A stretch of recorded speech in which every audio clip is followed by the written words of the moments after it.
Hello, everybody, and welcome to Taking Control, the ADHD podcast on rashpixel.fm. I'm Pete Wright, and right over there is Nikki Kinzer. Hello. I'm waving to the live Nikki. cast.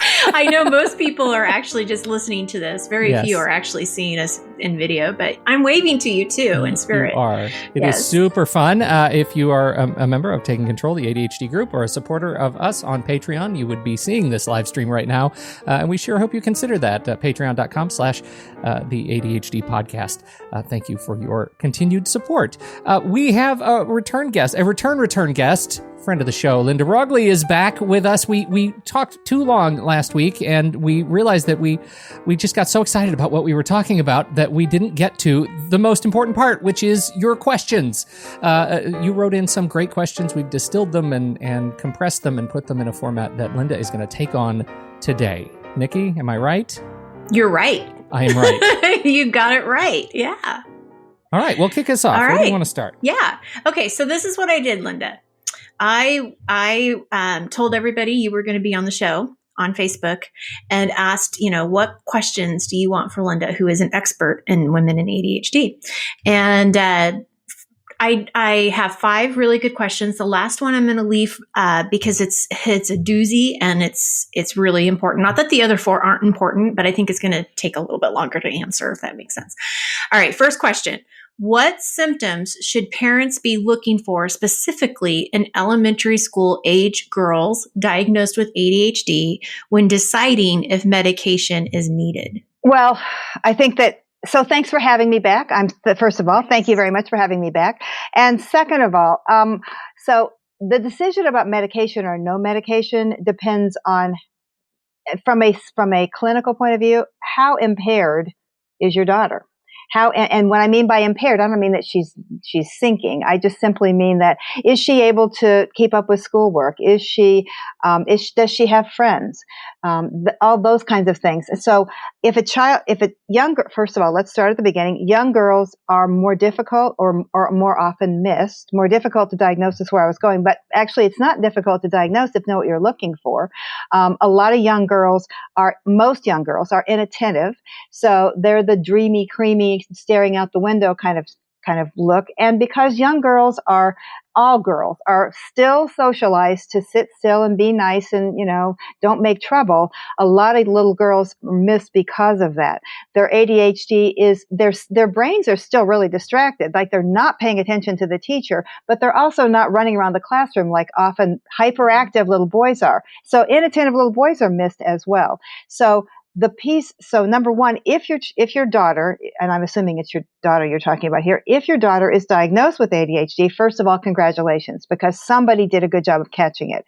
If your daughter tends to be hyperactive or what is called combined type, which is a little bit of each, a little smattering of salt and pepper, or inattentive and hyperactive, she's probably chatty Cathy. She's probably talking to her friends. She may be passing notes in class, all that kind of good stuff. The key is, does she still have friends? Do friends invite her to their birthday parties? Or is she ostracized? Because so many elementary school kids with ADHD simply aren't able to know what the social skills are because they don't pay a lot of attention to social cues. And that in itself may be an indication for taking medication. But I'm objecting a little bit to the format of the question, because does it mean medication that a child needs? Is that the only way to treat this? No, it's not. So maybe in addition to or instead of medication, depending on what the issue is, whether it's academics, maybe it's a tutor that can work one-on-one with a child, and in very short segments, not long, hour-long segments, because attention's going to vary and it's going to wander. Or perhaps it's something that is more interesting. Remember, we got to stimulate that dopamine, even in little kids' brains.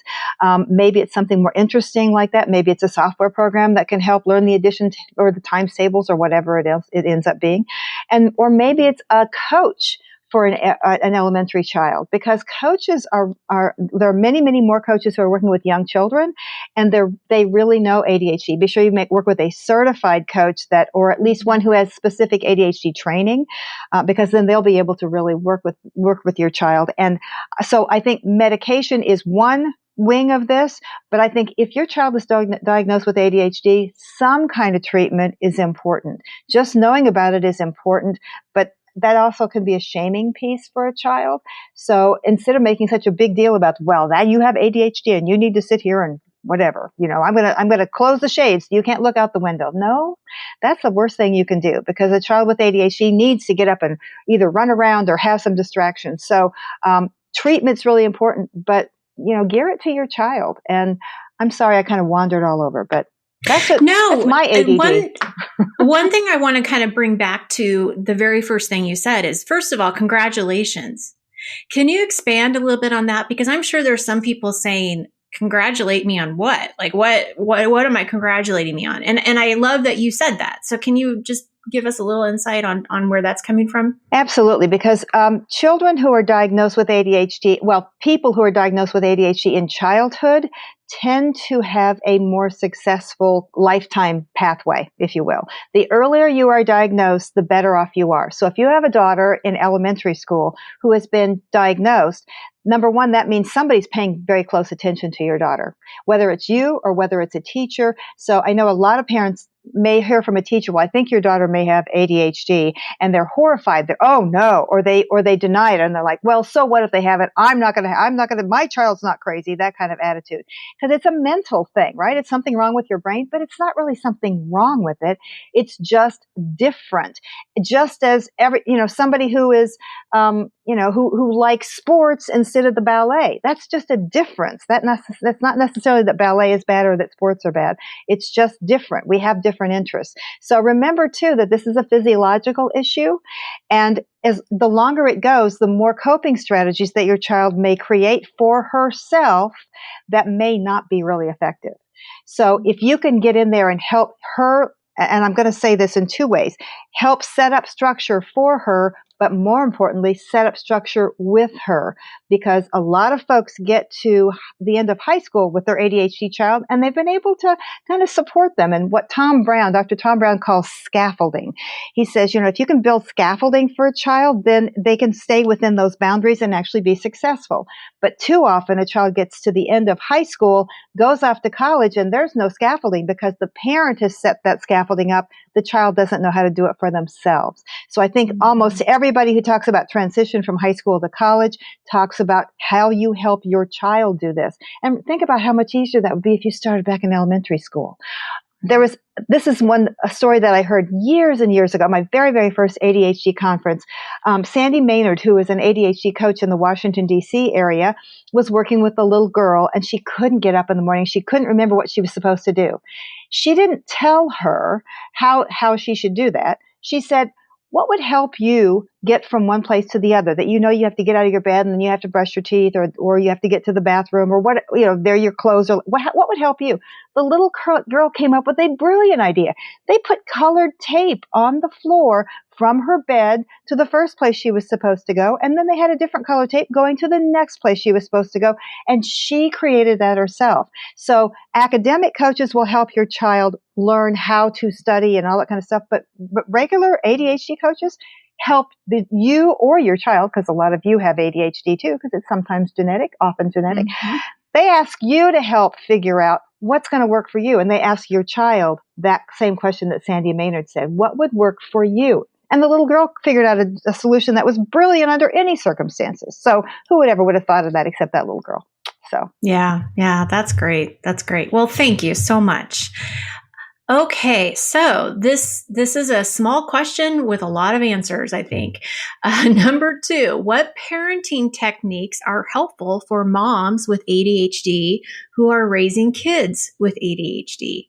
Wow, that's a loaded question. It is a huge question. And I think, and I dealt with it without even realizing I had ADHD, and I didn't know I had ADHD kids. So I was doing a lot of yelling and screaming, or being really frustrated, or trying to read parenting books and figure out how they would work for me. And they didn't work for me, because remember, one of the most important things that every parenting book says is that consistency is the most important thing. And I hate that. And guess what? I can't. We're not consistent. Exactly. I can't even get myself up at the same time every day, let alone, so in some respects, so especially if you have a school age child, let's just talk about school age children. That actually helps you because their routine is yours. You have to get up, the school bus is coming, so forth and so on. That's not true of everyone. I've actually talked to women who get their children to school 3 or 4 hours late, so it's not universal. It's not everyone can do that. But how you do that is I'm going to actually refer you to Impact ADHD because Elaine and Diane, the two founders of Impact ADHD, have created an approach to parenting that they call the coach approach. And rather than reasoning with the child saying, now this is the reason you should do this, and or scolding or yelling, as in my case would sometimes happen, they actually get you on the same team as your child. And to be able to be on the same team and to be able to say, okay, this is what's going to happen. How would it work? How can we make this happen? Well, I don't want to do it. I don't want to. Okay, but we're going to do it. So let's figure out the best way to do it. The other thing and I'm going to let Impact ADHD and what they call their sanity school, which I can't say enough wonderful things about either one of them, but I will say this it's from me, and that is that children with ADHD feel like failures no matter what you say to them, because they are at school. As I just mentioned, they have social skill issues. They feel like they're not keeping up with their classmates, or they say the wrong thing, or that they're in trouble with the teacher, any of those kinds of things. So what they need most from you is acknowledgement. What they need most from you is support, knowing that coming home and being at home with mom or dad or another relative is a safe haven instead of another place that they're going to be criticized and another place that they're going to be made wrong. So even if you can find one single thing that this child is doing right, acknowledge it. Wow, John, that is a fabulous way that you tied that shoe today. I love the way you did that. Even if they screwed the other shoe up. I love the fact that you came in and you put your book pack down on the table instead of on the floor. I mean, maybe the book bag was supposed to go in his room, but if you can acknowledge even small increments, that's what's going to make a difference. And it kind of comes from the woo-woo stuff out there, the existential stuff about what you focus on expands. If you focus on what's right with your child, you're going to get more of that. If you focus on what's wrong, they're going to give you more of that. Because remember, with kids, that old saw, attention is attention is attention. They're going to look for it somewhere, even if it's the only way they can get it is, and I'm not saying they're doing this on purpose, but children's self-esteem and self-compassion is so low in ADHD kids unless they have an intervention from someone who cares. And I would prefer that it be you guys, the parents, but it could be from some other person. It could be a teacher. It could be a friend. It could be an aunt or an uncle, but they need somebody on their team. So those are. Oh, I just want to add something. We had Elaine on the show. It's been a while now. It's been probably several months. But one of the questions I had was, okay, so you have a child, they did their homework, but they forgot to turn it in, like they left it at home. So do you take it to the school, or do you let them, like, what do you do? And one of the things that I loved what she said, which is exactly what you're saying, is that they did the homework. You meet them where they're at and you tell them, congratulations for doing that homework. Take it into the school. And then next time you work on, how do we get it into the backpack and turned in? But, like you said, you got to acknowledge them for doing the homework. Don't just let them learn this hard lesson that isn't the right lesson for them to learn. Absolutely. And I think that a really important point here is that if you haven't been doing this, don't beat yourself up for this. Right. There's always an opportunity to start. There's always another day that you can start doing this. And if you forget and you start into your old routine of, I'll just use my yelling kind of thing as an opportunity. Don't worry about it. You actually can say to your child, you know what? I didn't really mean to yell at you today, and there's other things I can do better. Because what that models for them is it models an opportunity for them to make mistakes and say, yeah, you know what? That's not what I really meant here. So let me try something different. It's really powerful. I'm glad you bring that up, because it's so easy for us as the parent to feel guilty. And what you're saying is don't let that go. You have a different, you can do something different today. You can start now. So I love Absolutely. that. Very cool. Absolutely. Okay. Number 3, what are some things that are present in female ADHDers that are not in males that we should be aware of? Yeah. So, I mean, we talked a lot about this last week, but I want to mention it again because, of course, the biggest difference in men and women is hormone. Testosterone is not the same, doesn't have the same impact on ADHD that estrogen does, and simply and largely because testosterone doesn't ebb and flow. Estrogen ebbs and flows every single month with our normally in a normal period situation, estrogen cycle, or a menstrual cycle, and then of course it also ebbs and it ebbs. It really, it flows dramatically at pregnancy, and it also has this little ebbs and flows pattern, eventually going down to almost nothing at menopause. So that's certainly one thing that's really important. And it sounds like, oh yeah, well, estrogen, so what, big deal? Except that estrogen works in the brain to help strengthen neurotransmitter connections. And that's what we need up here in our prefrontal cortex. We need some more of that dopamine. We need some more of that norepinephrine so that we can actually not only come up with great ideas, because we're great at ideas, but actually to execute those ideas as well, right? So that's one important piece. But there are also some other important differences. And it's not that men don't have depression, don't have depression and those diagnoses, but many, many more women are diagnosed with depression, sometimes instead of ADHD, and often in tandem with ADHD. A friend of mine who's a psychologist says that psychiatrists diagnose what we know, and let me start over. What psychiatrists know, men or women psychiatrists, they know that women tend to suffer from depression. So if someone comes in with, I'm really, I'm screwing up, I can't focus. Well, some of those symptoms can be the same as depressive symptoms. So often women are diagnosed with depression instead of ADHD. So when we talked about congratulations on having your daughter diagnosed, we also have to say that to ourselves. And often what happens is that women with ADHD who are already adults sometimes find out about their ADHD when their daughters or their sons are diagnosed with ADHD, and they kind of go, oh, the little light bulb comes on. And sometimes they get into a situation where they have a second or a third child, or they're in the job situation where they just gotten promoted into management or something, and suddenly everything gets harder.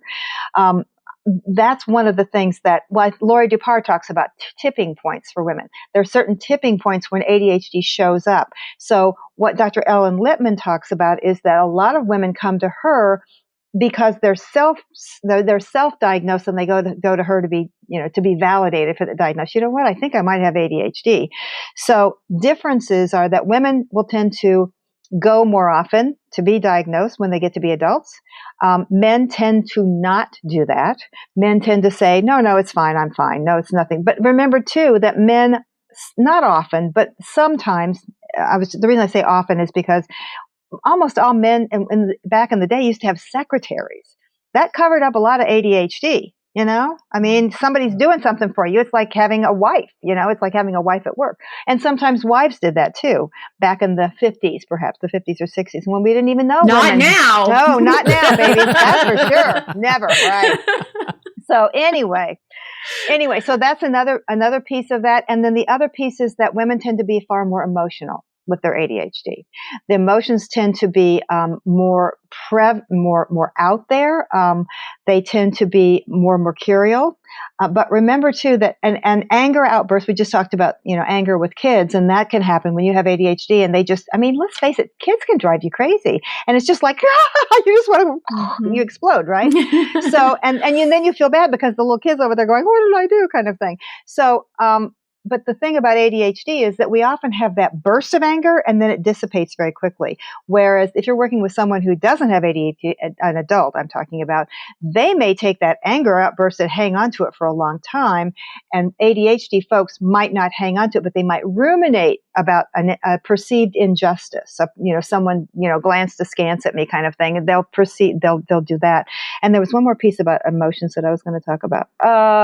Totally forgot what I was going to say. It was emotional. Oh, I know. It was also about research that Dr. Stephen Henshaw has done.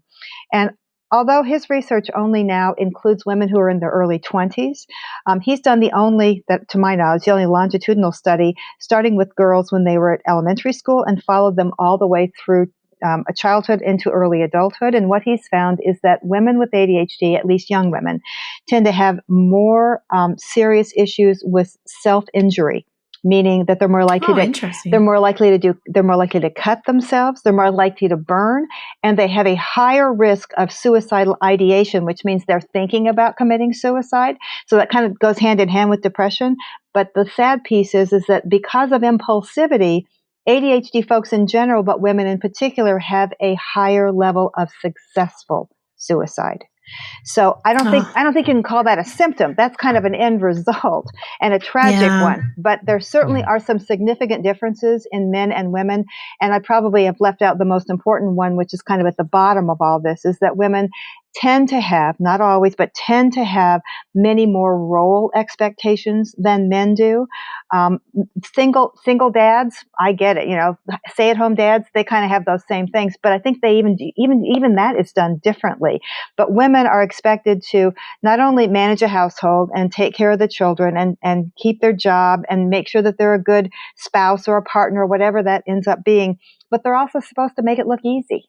Like fry it up in a pan and never let them know, blah, blah, blah. It's unfortunately, even now, this is the year 2018, even now, that social expectation still underlies even younger women who say that they don't have it. Because it's so prevalent. That's kind of been inherited too. It's kind of been pushed down and farther and farther and farther. So, going back to Dr. Hinshaw, he wrote a wonderful book called The Triple Bind. So if you have a daughter, strongly suggest you read that book. It's not necessarily about ADHD, but it talks about how devastating it is for young girls these days to try to be really thin and be beautiful. And they have to be really smart, and they have to be really, gregarious, and they have to be all this social pressure. And it puts all girls, including ADHD girls, in this pressure cooker of expectations. And it's horrible for them. So please don't do that to your child, even though society already does it, unfortunately. And the internet and Facebook and Instagram. I know.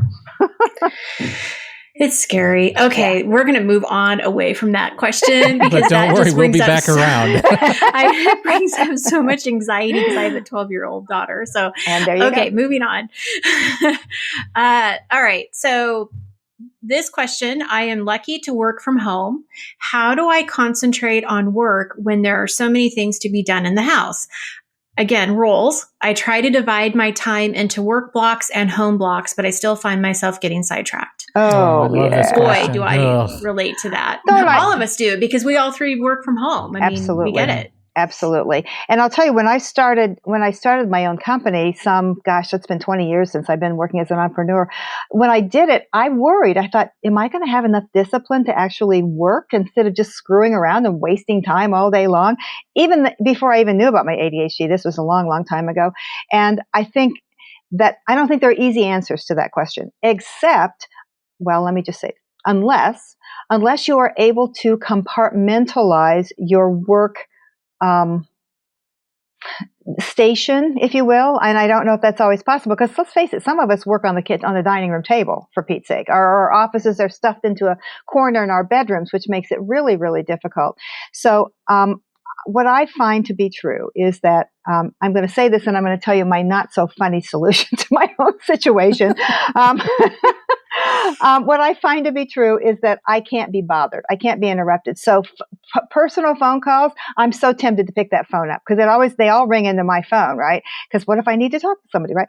So I have to put that on Do Not Disturb so that I absolutely do not do that. This is where hyperfocus comes into very good use, so that when I get into this place of I'm working, it's okay. And we talked a little bit last week about the advantages of having some help. So I don't have kids at home anymore. I used to, and my office was off-site, so it was easier, right? I was an entrepreneur, but I was off-site. But now that my office is here in my home, I've got dogs, and dogs need attention too. Now they're not like kids, and they're not going to go, "Mommy," but they still whine and whimper. Bark. Yeah, they bark and whine, and they scratch at me, and they want to be petted. And all. So I know this is going to sound silly, but I hired a dog nanny.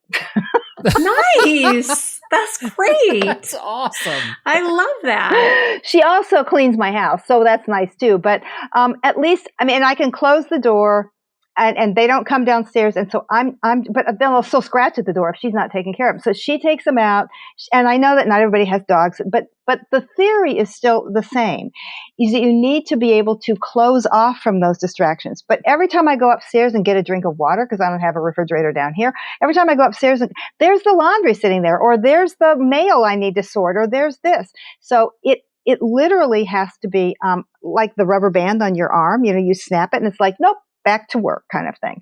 So there are certain things that you can do with that.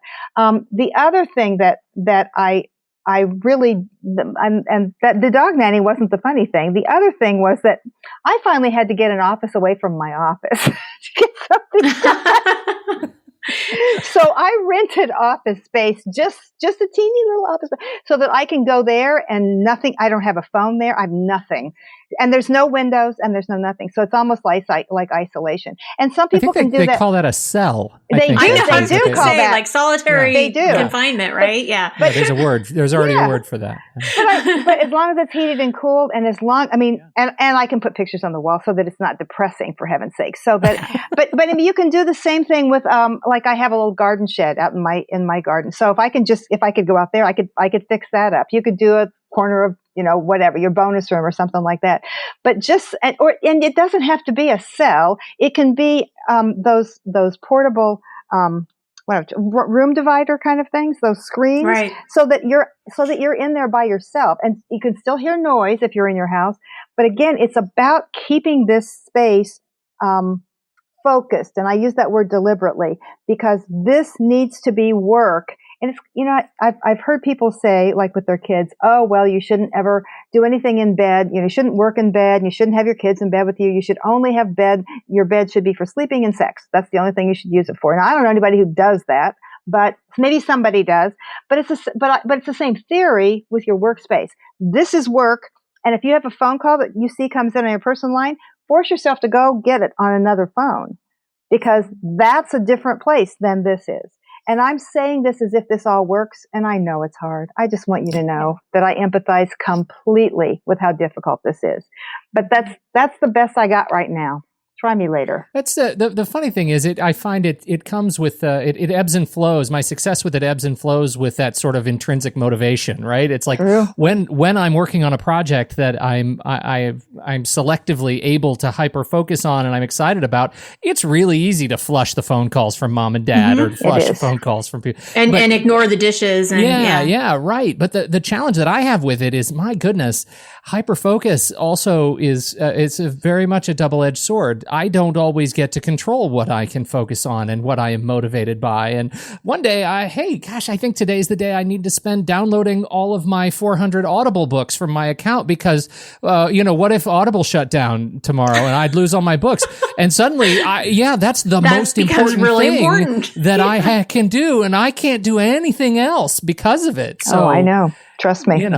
Yeah. It's hard. It's hard. I to add to the conversation, I think it's just, you have good days and you have bad days. You have some days that you can go in and really focus and get a lot of work done. And then you have some days where I can't tolerate the mess. And that does seem more important. And so I start doing a little bit of cleaning or whatever it is.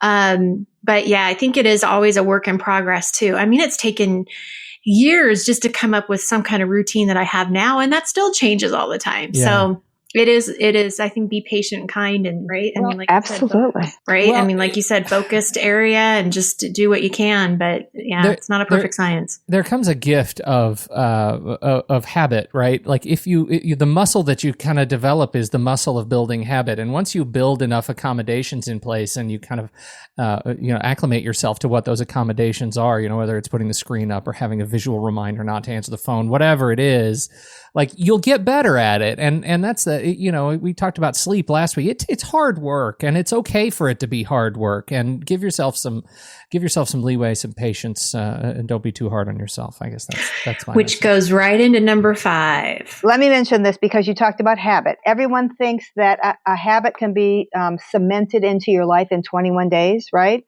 I heard the AppStart conference says 4 months.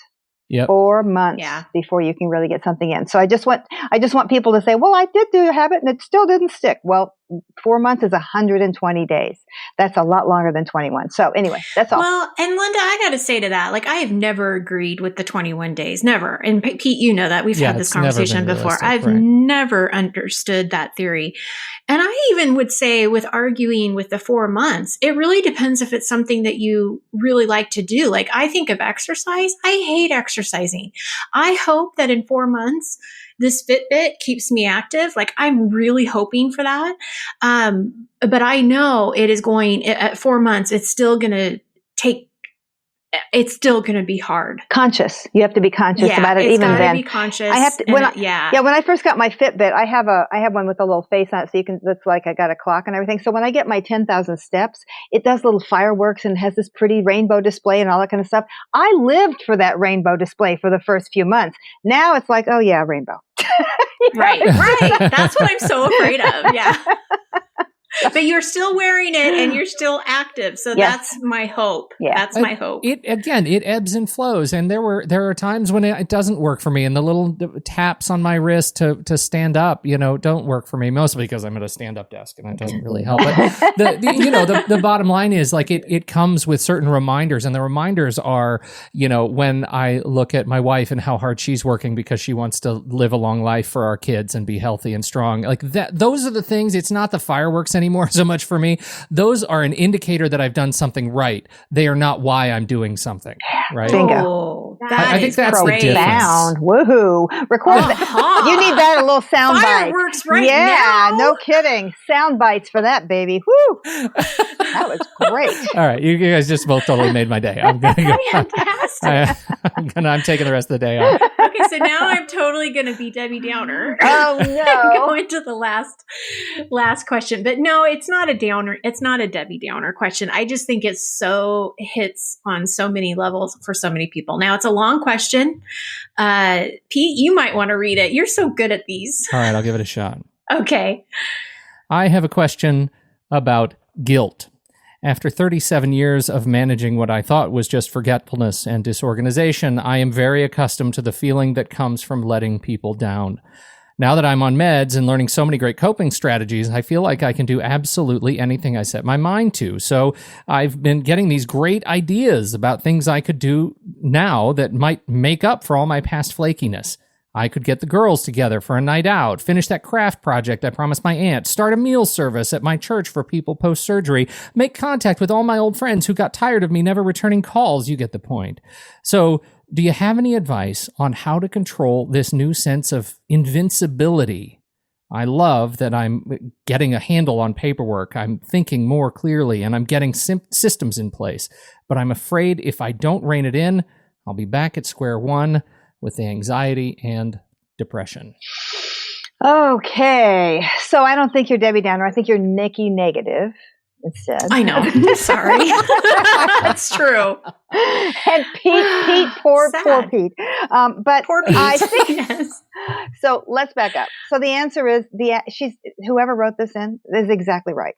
That's exactly what happens. Because remember that our ADHD brains are full of creativity, especially when we get a little space in them, which is what she's done by finding out about our ADHD and working with it and setting systems in place. It does make you feel like you're invincible. There's no question about that. So make it so this is the point at which our ADHD brains need to prioritize, which is not something they do well. And if those things are important, let's just, I was trying to jot them down a little bit, but, doing the meal service and, so forth and so on. You can do all of those things, but it's kind of like serial monogamy. It may be that you do one of those things now and then a year from now you do another one and then another year from now. Because I know that feeling. It's the same feeling I get when all my counters are cleaned off. It's like possibility is there. Oh, I can do so many things. I could do this and I could do that. And I could, if it was a craft project, I could do this, or I could do knitting, or I could, make a cake, or I could, start a new novel or whatever. So the answer is that rather than getting swept away by your own enthusiasm, your own new enthusiasm, the way to do this is to capture it, first of all. I call it a mind dump. So I just dump out all this stuff. And then being able to sort things out a little bit. When you see them on paper, you realize, okay, well, how long would something like this take? You can just kind of guesstimate. How long would it take? Who would I have to enlist to do this? How many people would it take to set up a meal service? All the pieces and parts that come with it. And then my guess is that even though you're excited about all of them, my suggestion is to just put them away for a little bit and then come back to them, maybe a week later, perhaps, maybe a month later, I don't know. But in the meantime, some of those things aren't going to be as exciting as they were then, because that's what we do, right? We get excited about something, we get started with it, and then we get bored with it. So the things that are still interesting to you a week or 2 weeks or a month later, or even a few days later, for heaven's sake, it's what I do when I get on the internet and I start researching all kinds of things there's something I want to buy, and I research 18 different ways to buy it and this review and that review and all that kind of stuff. And then I put it in my shopping cart and I don't buy it because I want to wait to come back to see, is it still that important to me? And sometimes it is. Sometimes it's like, dang, I wish I would have ordered that last week. But eventually I begin just by time limited prioritization, I begin to realize what's really important. Yeah, I really did need that. Or I've been looking for that for a long time, and here it is. So I really, first of all, I should have said this to begin with. I just want to applaud you, because congratulations. What an amazing story that you found out about it, and that you realize it's not just lazy, crazy, or stupid kind of thing.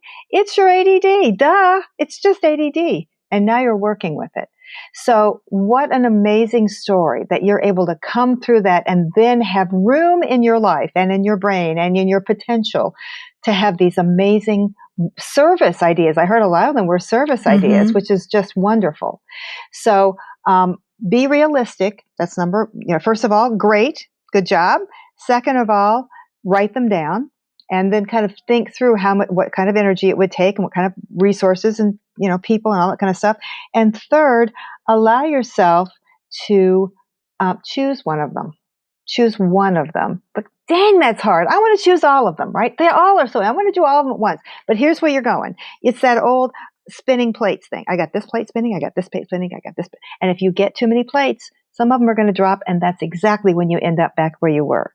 So I want to applaud you for asking the question, because a lot of us wouldn't take time to ask the question. They would simply plunge right in and say, and try to do all of it. Exactly.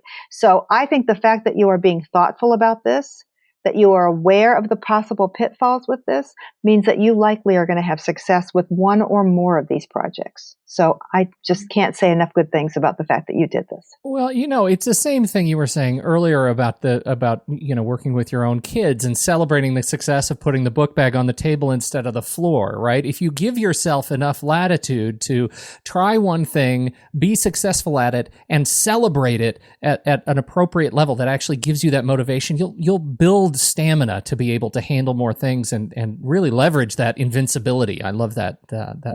Yeah, absolutely. Remember too that I studied with Jack Canfield years ago, and what he says is that we all have a certain number of attention units. All of us, not ADD, just everybody has a certain number of attention units. And he was particularly talking about things that we might have promised somebody, we'll do that. So the example he used was he was going to play tennis with an old friend of his, and they talked about it, and it was still part of his attention unit back here. It was still niggling in the back of his brain. And he said, that's taking part of my attention. So what he decided to do was, I'm going to release that. I'm either going to take action on it or I'm going to release it. So he went to his friend and he said, I know we don't really have time to play tennis now, so I just want to let that go for right now. And I just wanted to clear that with you. And I just wanted to do that. And so his friend is like, yeah, I don't have time either. So he gets to let go of that little piece back there. With these kind of projects, you have X number of attention units, and all of those things on that list may well fit into your attention units. They wouldn't fit into mine, because I got all these other things going on too. So make sure that you know what your limits are. And there's no shame in not being able to take on every single thing you want to do. More importantly, remember that ADHD folks usually take a little longer to do things. And even though our brain works fast and we think we can do it faster, we actually take a little bit more time. And it's frustrating as all get out because I think, oh, I can do it. But if you know that if you can do 2 of those projects and do them well, even if you do them for a year and say, I'm done with that one, just like Jack Canfield, I'm going to let this one go because now it's time to move on to this one. And all of those projects on that list may well still be really interesting, and some of them may not, or their time may have passed. Well, and I think something to add to what you're saying is that if shame is the driving motivator of doing something because you feel guilty about not having the girls' night out or whatever, I think with you taking the time to look back and think, okay, what is most important? How do I really feel about this? You're going to weed out those things too, because you don't have, there should not be any shame wrapped around your ADHD for what you did a year ago or didn't do. You know what I mean? So I think I just want to add that piece is that where is that motivator coming from? And is it shame? Because that's not going to be a great place to come from either. So let me just mention that I just learned the distinction between shame and guilt. And what I heard was that guilt is feeling badly about something that you did, or in this case, perhaps something that you didn't do, where shame is about feeling badly about who you are. Who you are, yeah. Yeah. Exactly. So what I'm hearing is that establishing that girls' night out may come from a place of shame because, oh, I didn't do that. I've pushed my friends off all this time and now they're not, they don't even want to talk to me or that kind of stuff. That may come from, oh, I feel so badly about myself. Guilt may be, and I agree with you about not coming from a place of guilt to do this kind of stuff, but what really serves you right now? You're not the same as you were a year or so ago when you found out about this and started working on it. You're different. You may need different friends, actually. Yeah. It's a good point. Oh, I'm going to call you Lovely Linda. Oh, thank you. Lovely Linda. Lovely Linda. At least it's not this, right? No. L for lovely. Wow. L for lovely. Lovely Linda. I have to say thank you so much. I feel like I'm a sponge.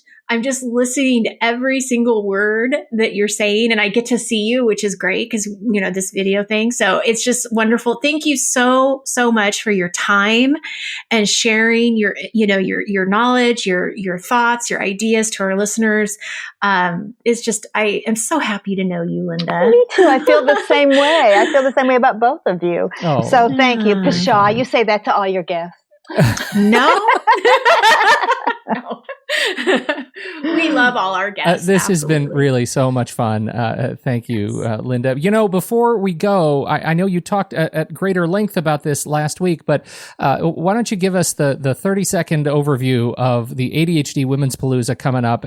So for those who missed last week or are listening out of order, they'll know what they're missing in February. Yeah, February 5th through the 10th. That's Monday through Saturday. We are doing the 3rd Women's ADHD Palooza. It's almost an online encyclopedia of information about women. We have the top experts in the world talking only about women's issues. And we have a whole library for the past 2 years, but this is brand new. So even if you came to the Palooza before, come back. It's ADHDpalooza.com. But I think that Nikki's going to have a link for you to click on to be able to get there. So you don't have to attend all the sessions live. The replays will be available. And remember that it's all free if you come live or in the free replays. So come see us because it's pretty darn cool.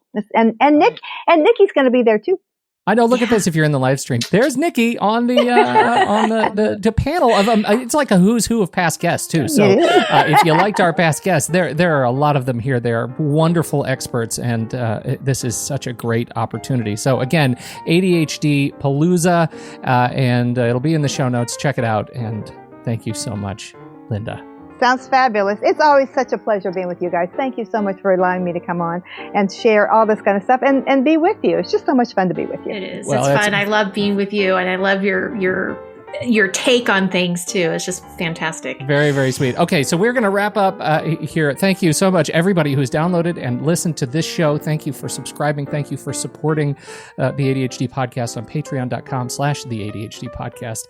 If you go there, you'll get access to weekly live streams just like this. So check it out over there and see what you think. On behalf of Nikki Kinzer, the great Linda Roggli, we sure appreciate it. I'm Pete Wright. We'll catch you next time right here on Taking Control the ADHD Podcast.